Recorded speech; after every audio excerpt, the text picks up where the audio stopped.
자, 오늘 우리 주신 하나님의 말씀은 요한계시록 18장 4절에서부터 10절, 누가복음 3장 10절에서부터 14절 말씀입니다.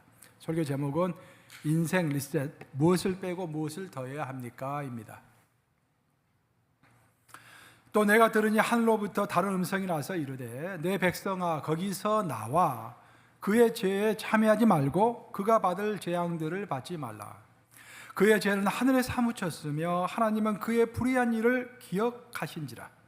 그가 준 그대로 그에게 주고 그의 행위대로 갑절을 갚아주고 그가 섞은 잔에도 갑절이나 섞어 그에게 주라. 그가 얼마나 자기를 영화롭게 하였으며 사치하였든지 그만큼 고통과 애통함으로 갚아주라. 그가 마음에 말하기를 나는 여왕으로 앉은 자요 가부가 아니라 결단코 애통함을 당하지 아니하리라 하니, 그러므로 하루 동안에 그 재앙들이 이르리니 곧 사망과 애통함과 흉년이라. 그가 또한 불에 살라지리니 그를 심판하시는 주 하나님은 강하신 자이심이라. 그와 함께 음행하고 사치하던 땅의 왕들이 그가 불타는 연기를 보고 위하여 울고 가슴을 치며 그의 고통을 무수하여 멀리 서서 이르되 화이또다 화이또다 큰 성 견고한 성 바벨론이여 한 시간에 내 심판이 이르렀다 하리로다. 누가복음 본문입니다. 무리가 물어 이르되 그러면 우리가 무엇을 하리이까? 대답하여 이르되 옷 두 벌 있는 자는 옷 없는 자에게 나눠줄 것이요 먹을 것이 있는 자도 그렇게 할 것이니라 하고, 자 12, 13, 14절 합독합니다. 시작. 세리들도 세례를 받고자 하여 와서 이르되 선생이여 우리는 무엇을 하리이까 하며 이르되 부가 된 것 외에는 거두지 말라 하고, 군인들도 물어 이르되 우리는 무엇을 하리이까 하며 이르되 하나님 사람들에게 강탈하지 말며 거짓으로 고발하지 말고 받는 급료를 족한 줄로 알라 하니라. 살아계신 하나님의 말씀입니다. 방금 우리 누가복음 본문 같이 쭉 읽었지 않습니까? 무리들이 또 세리들이 군인들이 세리 요한에게 나와가지고 우리가 무엇을 해야 합니까? 하고 물었어요. 결단하고자 했던 것입니다. 근데 세례 요한이 그들에게 각자에게 하신 말씀은 뭐 대단한 걸 결단하려고 하신 것이 아니에요. 뭐 너의 목숨을 바쳐라, 전 재산을 바쳐라, 그런 말을 하시는 것이 아니라 각자가 현재 처해 있는 위치, 즉 세리는 자기가 걷는 세금에다가 플러스 알파를 해가지고 걷지 말고, 또 무리들은 가난한 자들 도와주고, 또 군인들은 열심히 복무하는 것이 목적이기 때문에 급료가 작다고 급여가 작다고 불편하지 말고 일하라, 그런 말입니다. 사실 오늘 본문의 결론이에요. 무엇을 우리가 해야 합니까? 뭐 대단한 걸 성경은 요구하는 것이 아닙니다. 우리가 이제 전자제품을 사용할 때 가끔 전자제품이 작동을 안 합니다. 그러면 이제 사용 설명서를 읽어보죠. 사용 설명서에 트러블 슛 해가지고 이제 문제 해결 설명서 부분을 읽게 됩니다. 근데 그 설명서를 읽어보면 대부분 대동소이합니다. 첫 번째로 나오는 이제 지시사항이 뭐냐면은 플러그인이 제대로 되어 있는지 살펴보세요. 플러그가 제대로 끼워져 있는지 살펴보세요. 그리고 플러그를 한번 뺐다가 다시 이렇게 끼워보세요. 그렇게 이야기를 해요. 그러니까 두 번째는 또 이것 해보세요. 세 번째는 이것 해보세요. 네 번째, 다섯 번째 하다가 제일 마지막에 뭐가 나옵니까? 모든 것이 안 되면은 리셋 버튼을 누르세요. 그랬잖아요. 그 리셋 버튼이 뭡니까? 이게 이제 초기화를 시킨다라는 거예요. 그 전자제품이 공장에서 처음 출고될 때 그 상태로 다시 돌아간다는 것입니다. 우리의 신앙이라는 것이 그렇습니다. 여러분 신앙생활 하면서 좀 문제가 생길 때가 있잖아요. 문제 없는 사람이 없을 것입니다. 신앙이 무기력해지기도 하고 시험 받기도 하고 지치기도 하고 시험이 생긴다 이 말이죠. 근데 제일 먼저 우리가 점검해야 할 것은 나는 예수님에게 플러그인 되어 있는가를 살펴야 하는 것입니다. 플러그인을 해야만이 전기를 받을 수 있는 거 아니겠어요? 전기를 받아야만이 파워가 생기고 파워가 있어야만이 움직이는 것입니다. 우리 신앙도 똑같아요. 뭔가 에너지가 필요한 것입니다. 근데 많은 사람 경우에는 그 삶의 에너지를 예수님에게서 찾는 것이 아니라 세상으로부터 찾는 경우가 참 많다라는 거예요. 오늘 통장을 열어봤더니 갑자기 10만 불이 어디서 입금되어 있어. 든든합니다. 마음이 굉장히 든든. 한 일주일가. 근데 일주일에 갑자기 보니까 통장에서 한 10만 불이 빠져나갔어. 그 풀이 쫙 힘이 죽는 거예요. 그 어디에 플러그인 되어 있습니까? 이 사람은 지금 세상에 플러그인 되어 있는 것입니다. 우리가 예수님에게 플러그인 되어 있다는 것은, 예수님으로부터 에너지를 받는다는 것은 예수님의 말씀과 약속으로 힘을 얻는다는 것입니다. 우리가 하나님께서 주신 우리에게 약속은 두 가지 약속입니다. 영생의 약속과 천국의 약속인 거예요. 그래서 오늘 우리가 어떤 일이, 내가 돈이 많이 없어진다고 할지라도, 좀 나쁜 일이 생겼다고 할지라도, 나에게는 이미 영생이 주어졌다, 내가 갈 천국이 이미 약속되어져 있다라고 생각하면은 얼마든지 견뎌낼 수가 있는 것입니다. 하지만 우리가 에너지가 세상에 플러그인 돼 있으면은 플럭추에이션이 많은 거예요. 어느 날은 갑자기 좋았다가, 어느 날 갑자기 기분이 안 좋았다가. 왜? 세상에 플러그인 되어 있기 때문입니다. 내가 스스로 내 에너지가 예수님에게 플러그인 되어 있다는 것을 알았음에도 불구하고 여전히 내 신앙의 문제가 해결되지 않으면 그 다음에는 우리가 성경을 열심히 읽어봐야 합니다. 좀 더 깊이 있게 읽어봐야 돼요, 성경을. 그리고 또 기도도 아주 좀 힘도 있게 해야 합니다. 기간을 잡아서 40일은 40일, 20일이면 20일, 기도원에 가서 기도도 해보고, 그런 몸부림이 좀 있어야 합니다. 그리고 또 목사님을 만나서 상담도 해봐야겠죠. 내가 보는 관점과 목사님이 보는 관점이 다를 수가 있기 때문에. 또 경건의 서적도, 내가 고민하고 있는 문제에 관련된 경건의 서적도 구입해서 읽어봐야겠죠. 근데 그렇게 다 해도 해결이 안 돼. 여전히 내 문제, 신앙의 문제가 해결이 안 돼. 그럼 어떻게 합니까? 마지막에는 리셋 버튼을 눌러야 한다는 것입니다. 따라서 해볼까요? 리셋 버튼을 눌러야 한다. 신앙의 원점으로 돌아가야 한다, 그런 말입니다. 신앙의 원점으로 돌아가야 한다, 그런 말이에요. 우리가 평상시 하나님께 기도할 때는 간구 기도를 하고 중보 기도를 하고 방패 기도를 합니다. 이 세 가지 기도의 특징은 뭐냐면 우리가 기도 제목을 가지고 하나님께 나아가는 거예요. 하지만 리셋 버튼을 누른 사람, 신앙의 원점에서 하나님께 다가서는 사람, 정말 시리어스하게, 아주 심각하게 자신의 문제를 하나님 앞에서 묻는 자는요, 백지를 들고 나아가는 것입니다. 평상시 우리 기도는 내가 만든 기도 제목을 가지고 하나님께 나아가서 하나님, 이 기도 제목을 축복해 주세요, 이루게 해 주세요라고 기도하지만요, 정말 심각한 인생의 문제에 처하면은 백지를 들고 나가서 주님, 내가 어떻게 해야 합니까? 오늘 누가복음 본문에 나오잖아요. 저도 제 인생을 돌아서 생각해 보니까 그런 백지를 가지고 하나님께 나아갔던 때가 몇 번 있었던 것 같아요. 금방 생각나는 것은 내가 미국에 올 때, 주님, 내가 꼭 미국에 가야 합니까? 근데 정말로 기도 열심히 했던 것 같아요. 기도를 열심히 한다는 것이 뭐냐면은 생각할 겨를도 없이 길을 걸어가면서도 기도하고, 사무실에서 일하면서 컴퓨터 치면서도 기도하고, 밥 먹을 때도 기도하고, 거의 눈 뜨면 아마 꿈을 꾸면서도 기도했겠죠. 그렇게 기도했던 것 같아요. 그래서 결정하고 미국에 왔던 것 같아요. 두 번째로 내가 이렇게 심각하게 백지를 내들고 하나님 앞에 갔었을 때는 하나님께서 저를 주님의 종으로 불렀을 때 그건 믿어지지가 않았어요.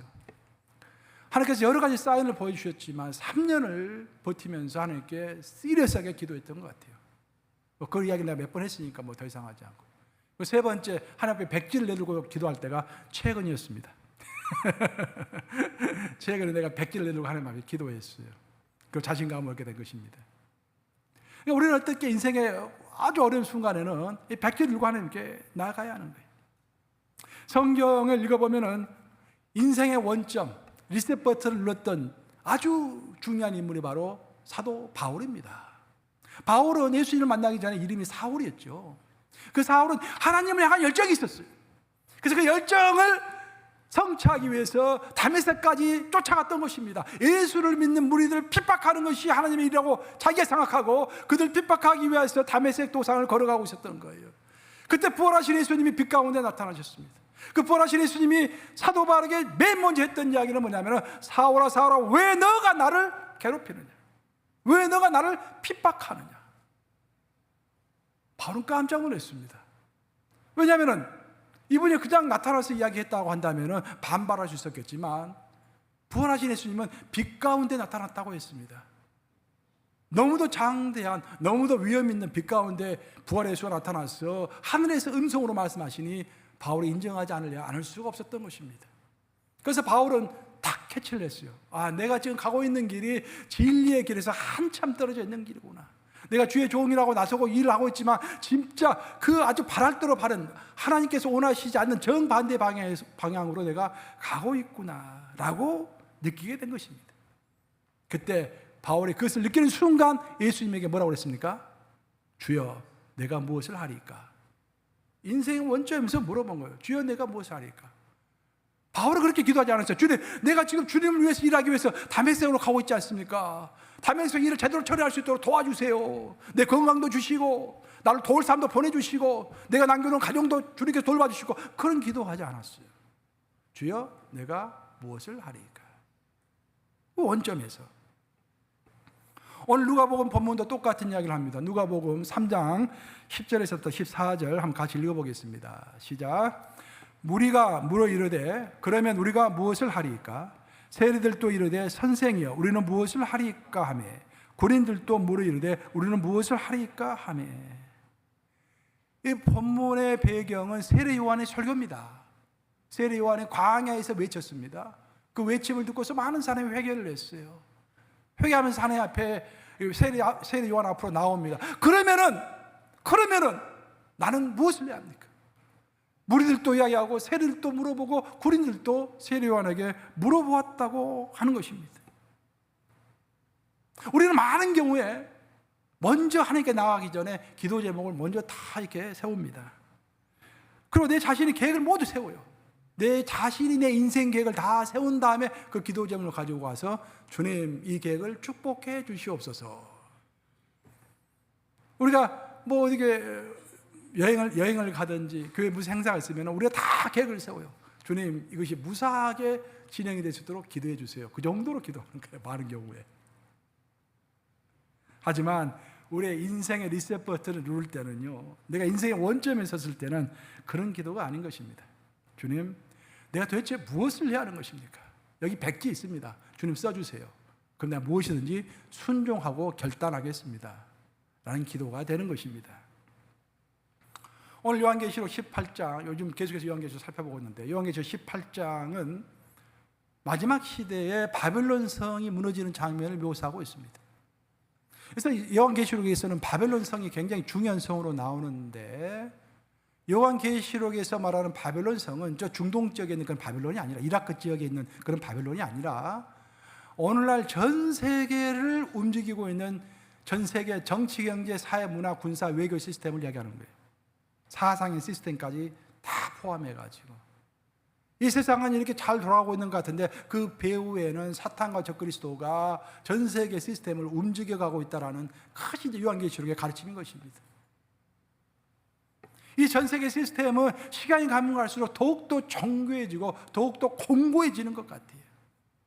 여러분 경제학을 보세요. 얼마나 경제학이 발달합니까? 저도 이제 석사 때 경제학을 공부했는데 내가 공부했던 시대가 지금 너무 달라요. 한 30년, 3-40년 흐르니까 예측 기법이 요즘에는 너무너무도 발달해가지고요. 정말 이 시스템을 잘 운영하는 것 같아요. 각 나라가 시스템을 잘 운영하는 것 같습니다. 연금 시스템도 그렇고 의료보험 시스템도 그렇고 잘 돌아가는 것 같아요. 근데 하나님께서 요한계시록 통해서 말씀하시는 것은 그 온 정말로 견고해지는 것 같고 정말로 날카로워지는 것 같은, 정교해지는 것 같은 그 시스템이 단 1시간 만에 무너진다라고 이야기하고 있는 것입니다. 요한계시록 18장 10절 한번 같이 읽어보겠습니다. 시작.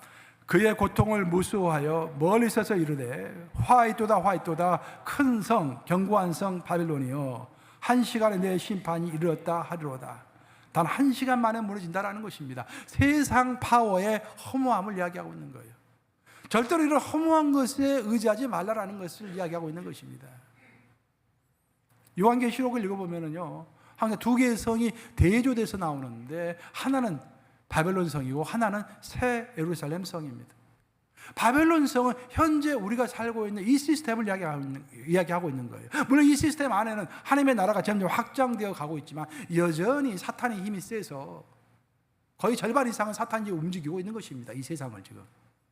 하지만 우리가 장차 살아갈 성은, 계속해서 살아갈 성은 이 성이 아니라, 바벨론 성이 아니라 예수님이 재림하셨을 때 우리가 들어가서 영원히 살게 될 새 예루살렘을 이야기하는 것입니다. 그래서 요한계시록에서는 바벨론 성하고 새 예루살렘 성을 대조해서 설명하는데 그 수식어가 각각 달라요. 바벨론 성은 현재 우리가 살고 있는 이 바벨론 성을 수식하는 단어는 뭐냐면은 큰 성 바벨론, 견고한 바벨론, 화려한 바벨론 이렇게 수식이 됩니다. 근데 우리가 들어가서 살 성은 새 예루살렘은 어떻게 된다? 어떤 수식어가 붙는다? 거룩한 성 새 예루살렘. 이로써 우리에게 굉장히 명확한 교훈을 주는 것입니다. 여러분 이 땅을 살아가면서 내가 예수의 발자취를 따라서 살아간다, 예수의 모습으로 살아간다, 진짜 신앙인답게 신앙생활을 하고 있다는 것은 뭐냐면요, 화려한 것, 큰 것, 견고한 것, 그걸 따라가는 것이 아닙니다. 뭘 따라가야 한다? 거룩한 것을 따라간다. 내가 지금 거룩한 것을 따라가고 있다고 한다면 내가 제대로 신앙생활을 하고 있는 거예요. 여러분 앞에 두 가지 초이스가 있다고 해보십시다. 하나는 굉장히 멋있어, 굉장히 크고 견고해. 하나는 좀 초라한 것 같지만 그래도 좀 뭔가 이게 좀 거룩한 것이 있는 것 같아. 우리 뭘 선택해야 합니까? 이걸 선택해야 한다라는 이걸. 그래서 요한계시록은 계속해서 이야기하는 것입니다. 우리는 결국은 새 예루살렘에 들어가서 살 것인데 지금 당장에 사는 것이 아니라 예수님이 재림하셔야만이, 그리고 이 악의 세력들을 전부 물리치는 아마겟돈 전쟁이 끝나야만이 그때 우리가 부활의 몸을 입고서 새 예루살렘에 들어가게 되는 거예요. 그래서 근데 문제는 뭐냐면은 우리가 앞으로 들어갈 성은 새 예루살렘인데 지금 현재 우리가 살고 있는 성은 어떤 성입니까? 바벨론 성에서 살고 있는 거예요. 여기에 딜레마가 있는 것입니다. 여기에 신앙의 딜레마가 있는 거예요. 나는 내가 갈 길은 새 예루살렘, 그 거룩함을 추구하면서 살아가려고 하는데 내 발은 이 땅을 딛고 있으니까 이 땅은 계속해서 화려한 것으로 유혹하고 큰 것으로 유혹하고 나를 계속해서 유혹하는 것입니다. 그래서 우리가 고민이 깊어지는 거예요. 신앙생활을 제대로 하지 않는 사람은 고민이 없습니다, 여러분. 근데 신앙생활을 제대로 하는 사람은요 100% 아니 120% 고민이 있을 수밖에 없어요. 여러분 나는 항상 랄랄룰루, 나는 항상 기쁘다, 그건 제대로 된 신앙이 아니에요. 그건 뭔가 큰 문제가 있는 것입니다. 고민하지 않을 수가 없는 거예요. 직장에 가서도 예수님의 모습대로 살려고 하는데 여러분 직장에 가서 여러분 예수님의 모습대로 모든 것이 용서가 되고 모든 걸 받아들이고 그거 됩니까, 여러분? 안 되잖아요. 그래서 우리는 고민하는 거예요. 그때 그 고민이 깊어졌을 때 정말로 내가 이 지구를 떠나고 싶을 때 그때는 어떻게 한다? 리셋 버튼 누르는. 그 하나님 앞에 나가서 뭘 해야 한다? 주님, 내가 무엇을 해야 합니까? 라고 물어보는 거다, 그런 말입니다.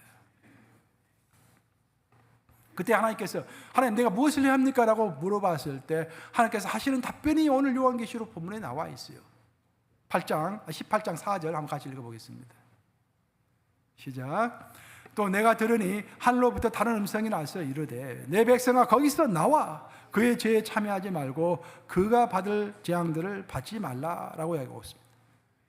주님, 내가 어떻게 합니까? 저는 지금 현재는 새 예루살렘에서 살지 않고 지금 현재 이 복잡한 정말로 하나님을 숭상하지 않는 그런 문화가 지배하고 있는 이 바벨론 성에 내가 발을 들고 살아가고 있는데 나는 어떻게 해야 합니까? 라고 물어봤을 때 하나님의 답변이 뭐냐면은 내 백성아 그랬죠. 내 백성아. 여러분은 하나님의 백성입니까? 아닙니까? 하나님의 백성이죠. 그러니까 여러분들에게 하시는 말씀이에요. 내 백성아 거기서 나와. 거기서 나오라는 말은 이 바벨론의 하나님을 반대하는 그런 생각과 사상과 문화와 그 모든 걸로부터 발을 빼라라는 것입니다. 몸을 뺄 수는 없겠죠. 여기서 먹고 살아야 하니까 우리가. 몸은 여기에 있을 망정 우리의 마음과 영혼은 항상 어디에 가 있어야 한다? 하나님께 가 있으라, 그런 말입니다. 거기서 빠져나와서 죄에 참여하지 말고 그가 받을, 즉 바벨론이 받을 재앙을 함께 받지 말라라고 이야기하는 것입니다. 여기서 중요한 것은 뭐냐면은 거기서 나와라 그렇게 이야기했는데 나오려면은 우리 마음속에 결단이 있어야 한다는 것입니다. 내가 빠져나와야겠다라는 결단이 없이는 결코 빠져나올 수가 없는 것이죠. 모든 것을 합리화시키면서 같이 가는 것이죠. 적당하게 같이 가면서 같이 멸망하는 것입니다. 그것을 요한계시록은 이야기하는 것입니다. 결단은 우리의 신앙을 새롭게 합니다. 우리에게 새로운 활력과 새로운 에너지를 주는 거예요.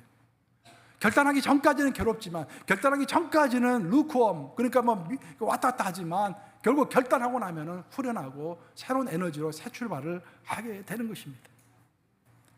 성경을 읽어보면 아브라함은 본토 친척 아비집을 떠나서 하란을 떠나서 그가 가나안 땅으로 갔을 때, 그때 하나님께서는 그 결단을 높이 사시고 아브라함을 열국의 아버지로 삼으셨다라고 이야기되어 있습니다. 저는 아브라함의 일대기를 묵상할 때마다 제 마음에 와 닿는 것은 뭐냐면은, 여러분 생각해 보세요. 우리가 20대, 30대에 결단하는 것은 굉장히 쉽습니다. 그렇죠? 내가 큰 결단을 했더라도, 내가 무너지더라도, 실패한다 하더라도 언제든지 다시 일어설 수 있습니다. 20대, 30대는 건강도 받쳐주지, 에너지도 있지, 뭐 이 시간도 많지, 인생도 많지. 근데 여러분, 75세 되신 분 여기 몇 분이나 계신지 모르겠는데, 75세 돼가지고 내 있는 거 다 털고 새롭게 시작하겠다, 됩니까 여러분? 그게 쉽지 않은 거예요. 물론 불가능하지는 않지만, 그것도 내가 살고 있는 본토 친척 아비집을 다 떠나서 이것을 우리로 적용해 보면은 내 재산 다 바쳐서 한번 베팅을 한번 해보는 거예요. 75세 때 그게 가능합니까 여러분?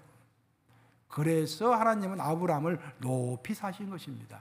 그래서 아브라함을 열국의 아버지로 삼으신 것입니다.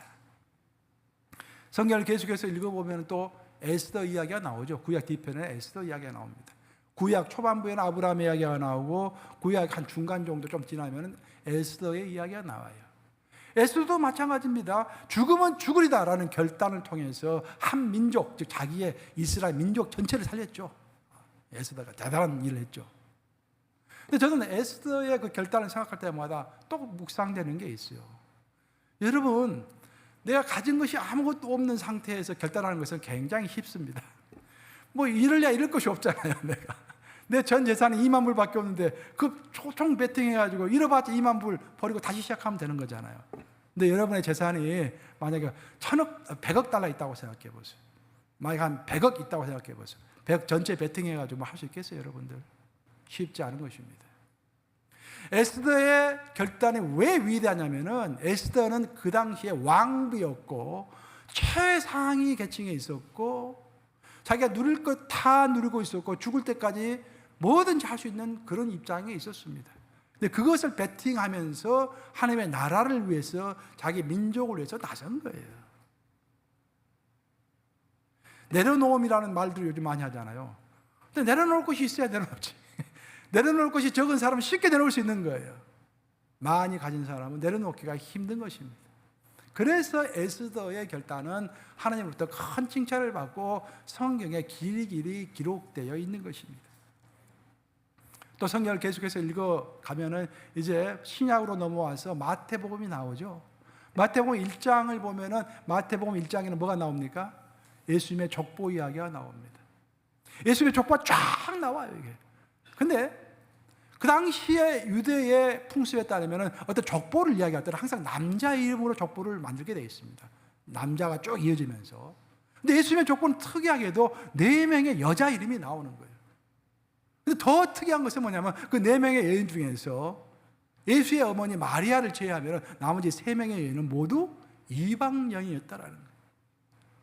그러니까 원래 유대인의 족보는 유대 남자만 나오게 되어 있는데, 거기에 여자가 나온 것도 이상한데 그 여자도 3명이 전부 이방 여인이었다는 것은 놀라운 것입니다. 다말이 나오고 라합이 나오고 룻이 나오죠. 다말이 누굽니까 여러분?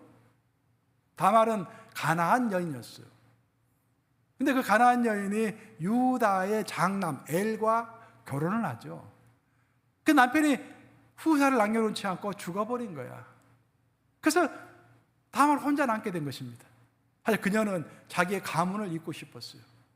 또 자기 남편의 명예를 살려주고 싶었어요. 죽었지만 그 죽은 남편의 명예를 살려준다는 것은 대를 잇게 해주는 것이 명예였거든요. 그 당시에는.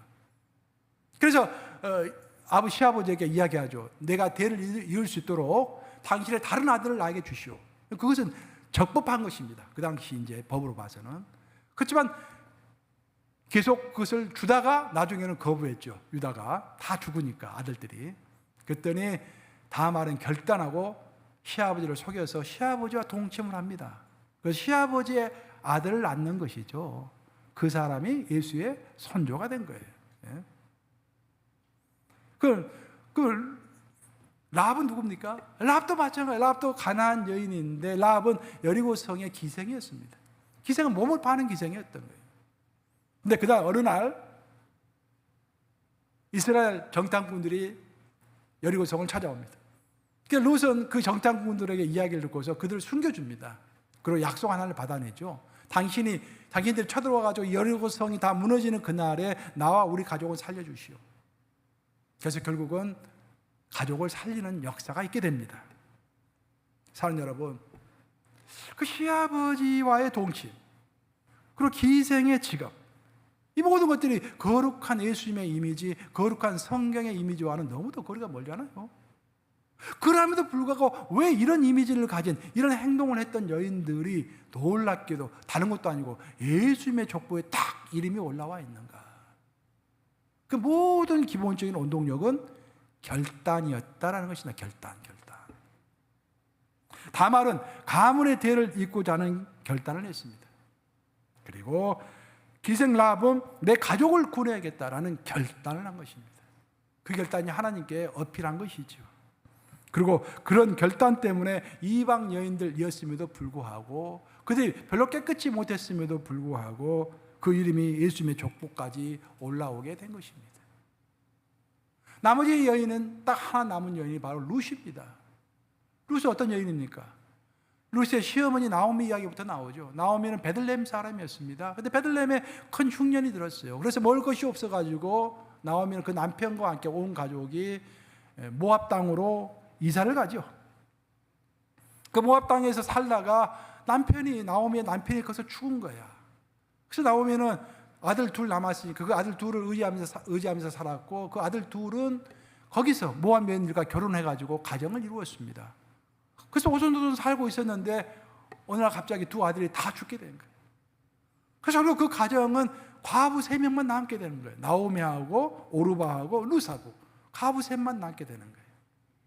그래서 나오미가 너무 며느리들이 불쌍해가지고 며느리 둘을 불렀어요. 야, 나는 이미 늙었지만 너는 젊지 않느냐? 너희 인생이 아까우니 다시 너희 친정으로 돌아가서 새롭게 시집을 가라. 그렇게 이야기해요.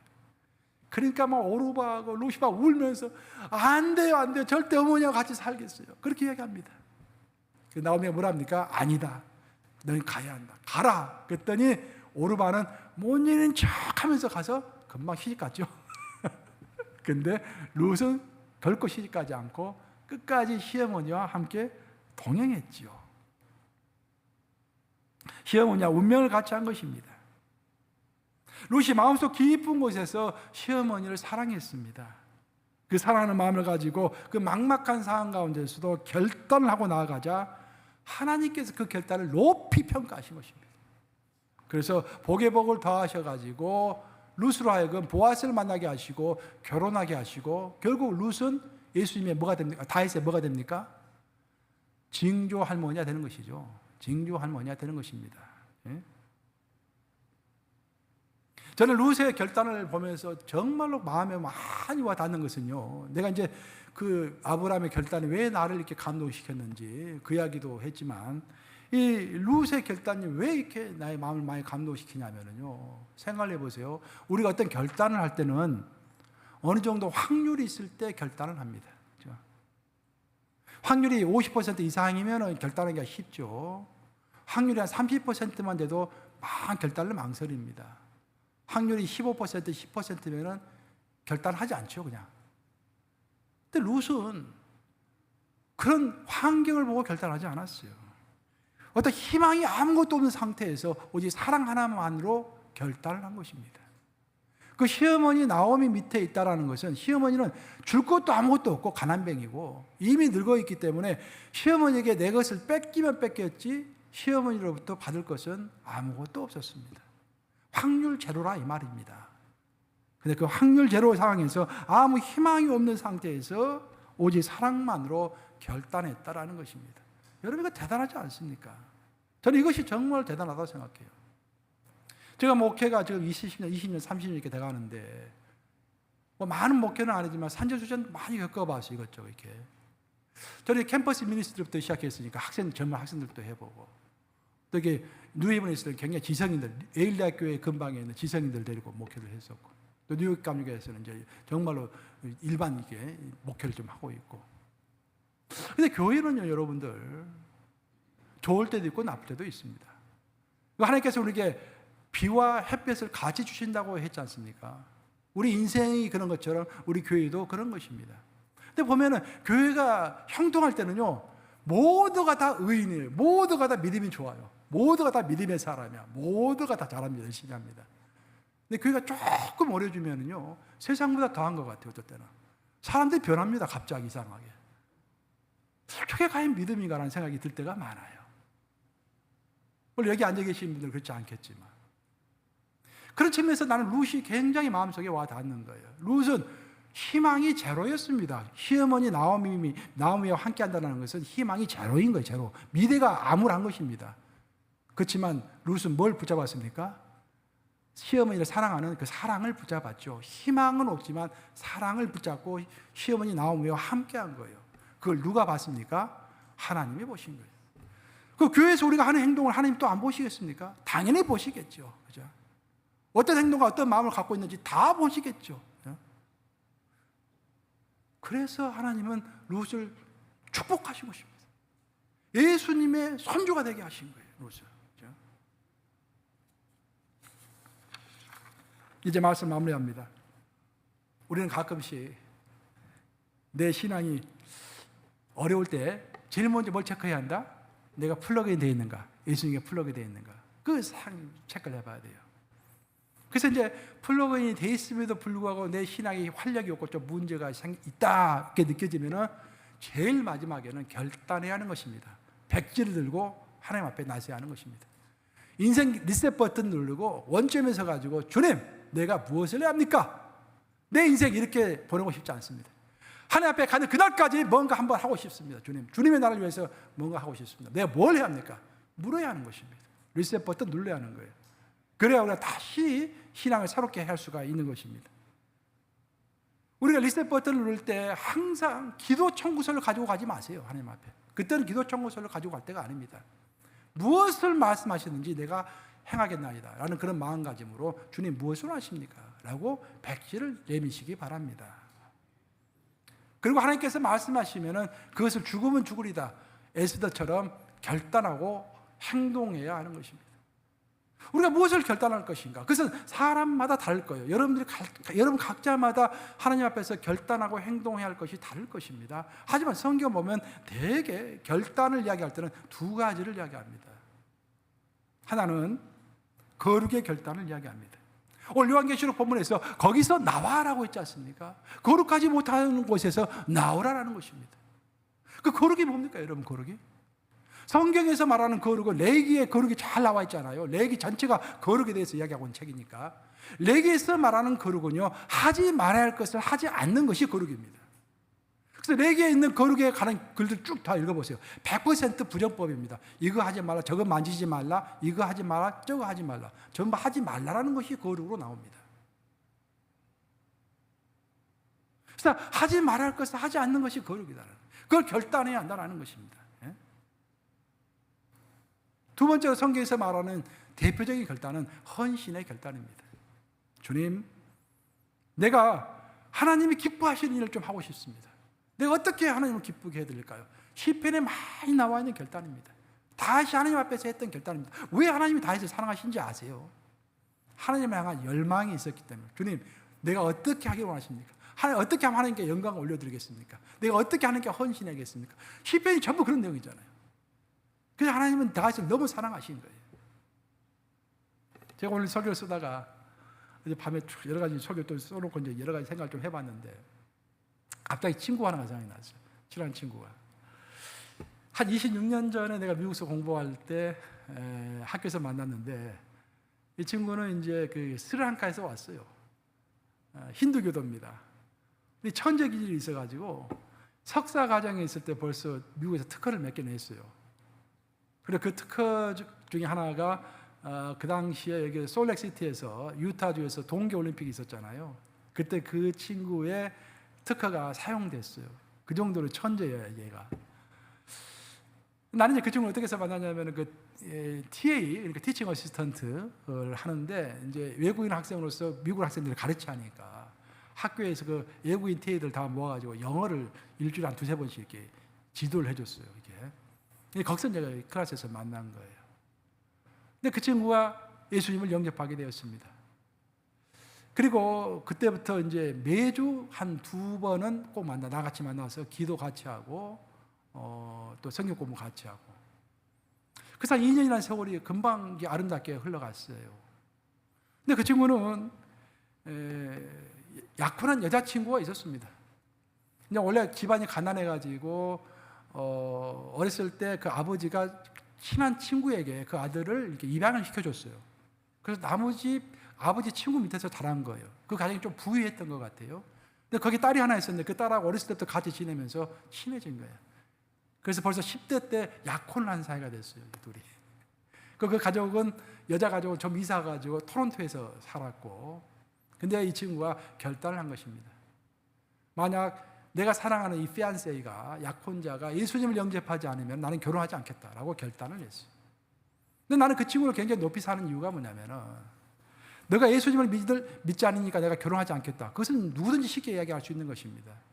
근데 이 친구는 어떻게 이야기했냐면은, 나는 결코 너를 버리지 않을 것이다. 너가 나를 버리고 떠나면은 어쩔 수 없지만 나는 너가 예수님을 영접할 때까지 결혼하지 않고 너를 기다리겠다라고 선포한 거예요. 2년이라는 세월이 금방 끝나고 이 친구가 이제 직장을 구하기 위해서 이제 오퍼를 하기 시작했습니다. 어플리케이션을 넣기 시작했어요. 이미 이 친구 전공은 이제 시벌 엔지니어링, 토목공학이에요. 실력이 이미 인정받았기 때문에 전국에서 이제 오라고 이렇게 인터뷰 요청이 왔어요. 이 친구는 항상 캘리포니아를 가고 싶어 했어요. 햇볕이 많은 캘리포니아를 가고 싶어. 동부에는 눈이 많이 내리잖아요. 햇빛을 많이 못 봐서 항상 서부를 가고 싶어 했어요. 캘리포니아 쪽으로 이제 인터뷰하러 간다고 나한테 연락이 와서 보내는 마음이 좀 섭섭했습니다. 이제 헤어져 하니까. 근데 며칠 있다 온다고 그랬는데 갑자기 한 이틀 만에 나한테 전화가 왔어요. 원근, 나 돌아왔다. 너 왜 빨리 돌아왔느냐? 사실은 내가 비행기를 타는 그 순간부터 캘리포니아에 있는 계속 그날까지 고민을 거듭했다. 내가 꼭 여기를 떠나야 하는가? 결국 그는 떠나지 않고 그곳을 지키기로 결단했다고 저에게 통보를 왔어요. 왜 그러냐면 그 당시에 내가 그 대학교에서 공부를 하면서 박사과정 공부를 하면서 동시에 캠퍼스 미니스트를 하고 있었는데 그 친구와 같이 하고 있었는데 그것을 이제 나는 신학교에 가기로 결정을 했기 때문에 그것을 저는 떠나야만 했습니다. 그 사역을 내가 했던 사역을 자기가 이어받아서 거기서 계속 하겠다라는 거예요. 그래서 좋은 많은 직장이 있었음에도 불구하고 제가 있었던 그 대학 근방은 큰 도시는 아니었기 때문에 큰 회사는 없었습니다. 그래서 학교 근처에 있는 중소기업에 들어갔어요. 큰 기업에 들어갈 수 있었음에도 불구하고 중소기업에 들어간 거예요. 그리고 그 사역을 이어받아서 계속 해왔습니다. 제가 나중에 뉴헤븐에서 목회하고 있을 때 내가 일부 예배 때 물어보니까 나는 우리 교회도 한번 온 줄 알았는데 우리 교회는 안 왔다고 그래요. 뉴헤븐에서 목회하고 있을 때 그 친구가 찾아왔어요. 얼마나 반갑던지. 근데 여자를 데리고 왔어요. 그러면 그 힌두 여자, 약혼했던 여자 드디어 예수님을 영접해가지고 결혼한 것입니다. 교회를 찾아왔어요. 근데 나를 딱 보더니 왕건 하면서 가방을 딱 가르치는 거예요. 무슨 일이 있었냐면 우리가 26년 전에 가방 2개가 생겼어요. 그때 가방을 하나씩 나눠 가졌습니다. 그 약속을 했어요. 우리 하나님의 사역을 할 때는 항상 이 가방을 가지고 목회를 하자, 사역을 하자. 그러니까 지금도 그 가방이 이 가방입니다. 제가 25년간 지금 들고 다니는 가방이에요. 내가 꼭 이 가방은 신방 갈 때라든지 이건 목회할 때, 그러니까 이거 주일날 설교할 때 꼭 이 가방을 들고 다녀요. 그 친구도 이 가방을 들고 지금 사역하고 있을 것입니다. 과거를 생각해 보면은 과거에 우리의 젊은 시절에 내렸던 결단들이 참으로 아름답습니다. 하지만 저는 우리의 결단이 과거의 결단만 있는 것은 원하지 않습니다. 우리는 오늘 결단해야 할 필요가 있을 줄로 믿습니다. 과거에 결단했던 것처럼 오늘이라고 하는 이날에 주 앞에서 새로운 결단을 한다면 주님께서 얼마나 우리를 기뻐하시겠습니까? 신앙의 원점에서 인생의 리셋 순간을 맞이하고 있는 것은 아닙니까, 여러분? 만약 그렇다면 하나님께 백지를 들고 나아가시기 바랍니다. 하나님, 내가 무엇을 해야 합니까? 이렇게 묻고 하나님으로부터 들은 것은 정말 실행하기로 마음의 결단을 하는 저와 여러분들 되시기를 우리 주님의 이름으로 축원합니다. 기도하시겠습니다.